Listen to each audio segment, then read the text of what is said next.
ililigtas ni Black Rider si Serpina. Ikaw? At dahil dito, malalaman niya ang tunay na katauhan ni Black Rider. Eduardo? Makakataka si Sandro sa enkwentro nila ni Black Rider. Ngunit dahil kay Darla, tuluyan ng mahuhuli at makukulong si Sandro. Dahil sa lahat ng babae pinagsamantalahan mo. Samantala,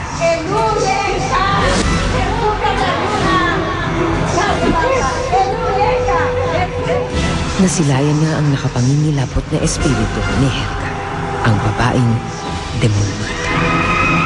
Hindi ko lang matatanggap. Ilokohin siya ng babaeng ipapalit niya sa akin. Ayoko masaktan si Eduardo. Sabihin mo kay Kuya Eduardo na nakipaglabing-labing si Serpina kay Black Rider. Baka naman isipin ni Kuya Eduardo na nagmamaasim ka lang.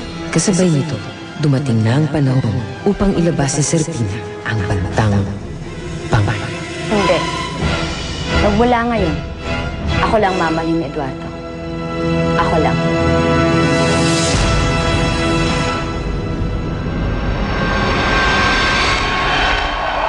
Sige na, kayo nang bahala ron, ha? Sir. Bumusita lang ako para siguraduhin binabantayan niyo yung rapist. Huwag kang mag-alala, Darna. Binabantayan namin siya. At bukod doon, nakakulong pa siya sa special na kulungan. Mabuti naman kung gano'n. Ngayong nahuli na natin ang serial rapist, mukhang talagang magiging tahimik na ang bayan ng San Martin, ha? Halos lahat ng halimaw at maligno, na-dispatcha mo na eh. Yan ay sa tulong niyo din ni Black Rider.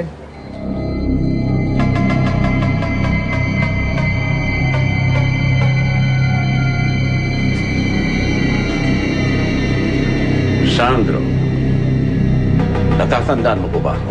Padre Mateo, kura paroko ng San Martin. Anong ginagawa niyo rito? Gusto lang kitang makausap. Para ano, Father? Para sabihin sa akin magsisi sa mga kasalanan ko. Darna, paano kung, halimbawa lang, sakaling talagang maging malaya ng San Martin sa mga kakaibang nilalang, ano pang gagawin mo? Anong ibig mo sabihin? Hindi, may ibang buhay ka ba bukod sa pagiging tagapagligtas? Gaya ba yung nababasa ko sa comics, yung mga superheroes? Meron silang alter ego, di ba? Ikaw, sino kaya yun sa'yo? Nagiging ordinaryong tao ka rin kaya? Sige, alis na ako.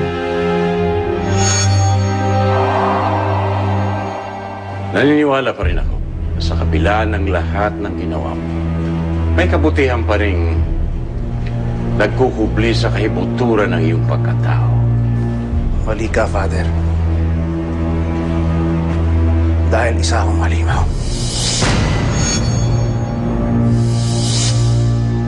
Walang isinilang na naging halimaw. Meron, Father.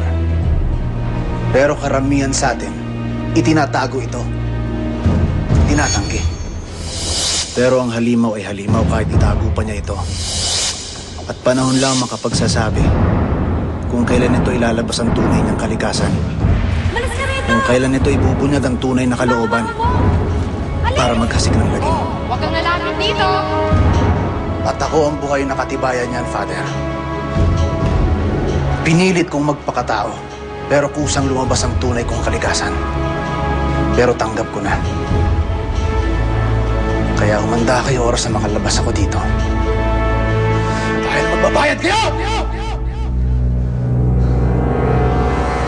Narda. O, Aleli. May bisita ka. Sino?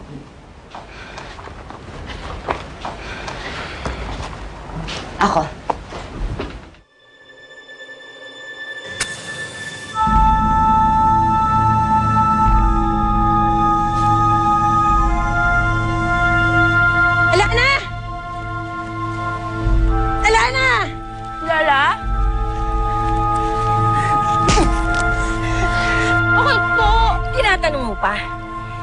Hindi ba kabilin-bilinan ko sa'yo?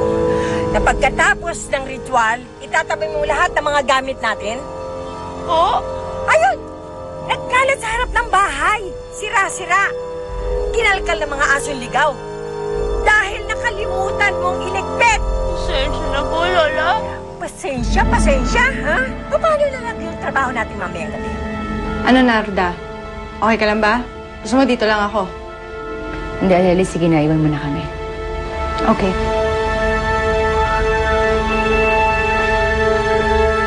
Gusto mo raw ako makausap tungkol saan? Tungkol sana kay Eduardo. Alam kong naging kayo dati. Muntik pa nga kayong ikasal, hindi ba? Pero hindi natuloy. Dahil umatras ka. Maraming buhay ang mamimiligro dahil sa kapabayaan mo. Gaga! Gaga! Alam mo, ikaw ha? Kahit kailan, hindi mo nilagay sa isip mo ang mga bilin ko. Hindi ko alam kung ako ay talagang sinasadya mong galitin o tanga ka lang. Paano mo nalaman? Naikwento sa akin ni Eduardo. Talaga palang malalim na ang ugnayan niyo sa isa't isa. At lalo pang lumalalim, Narda. Pero sana lang tapat ka sa kanya. Dapat naman ako sa kanya eh. Siya lang ang lalaking gusto ko. Kahit marami nagkakagusto sa akin. Sana nagsasabi ka ng totoo. Dahil ayoko masaktan si Eduardo. Bakit, Narda? Dahil mahal mo pa siya. Bakit? Gusto mo na ako mamatay? Ha? Para malaya mo ng magagawa gusto mo? Ako, ha? Hindi ako mamamatay hanggat hindi mo natututunan ang mga bagay na dapat mong matutunan! Ha? Hindi biro ang pinagdaanan namin ni Eduardo. Bata pa lang kaming dalawang magkasama na kami. Kaya hindi mo maalis sa akin na hindi mag-alala sa kanya. Mahalaga siya sa akin. Kahit magkahiwalay na kami. Hindi mo sinagot ang tanong ko. Mahal mo pa siya. Kaya ka ba nagpunta rito para malaman ko anong nararamdaman ko para sa kanya? Oo. Dahil ayoko na may kakompetensya. Hindi mo ako kompetensya sa Pina. Siya nga ba, Narda? Iba ako sa puso ni Eduardo. At sigurado kung iba rin ang kalalagyan mo. Ang gusto ko, ako lang. Walang iba. Hindi ko alam kung anong pagkakamali ang nagawa ko. At binigyan ako ng sampang katulad mo. Walang silbi, tanga, gaga! Napakalapit mo. Napakasama mo.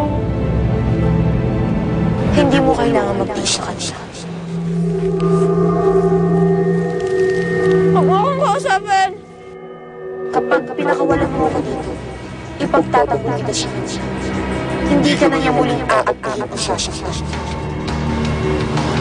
Hindi. Sa kanya, Manita. Hindi ako dami makinig sa'yo.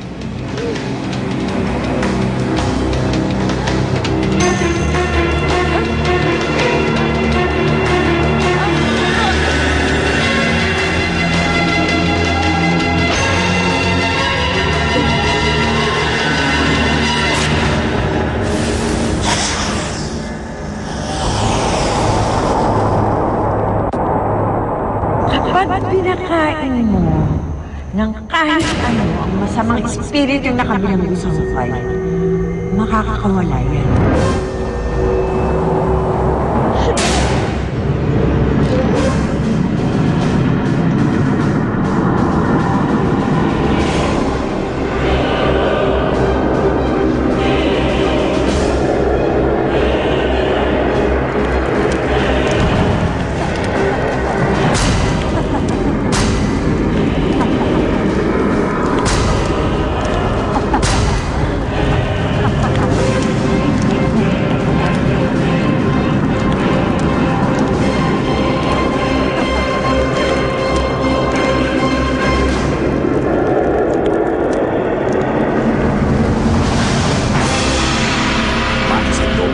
Panalo ang Magic Creams Combo dahil doble ang sarap ng crisp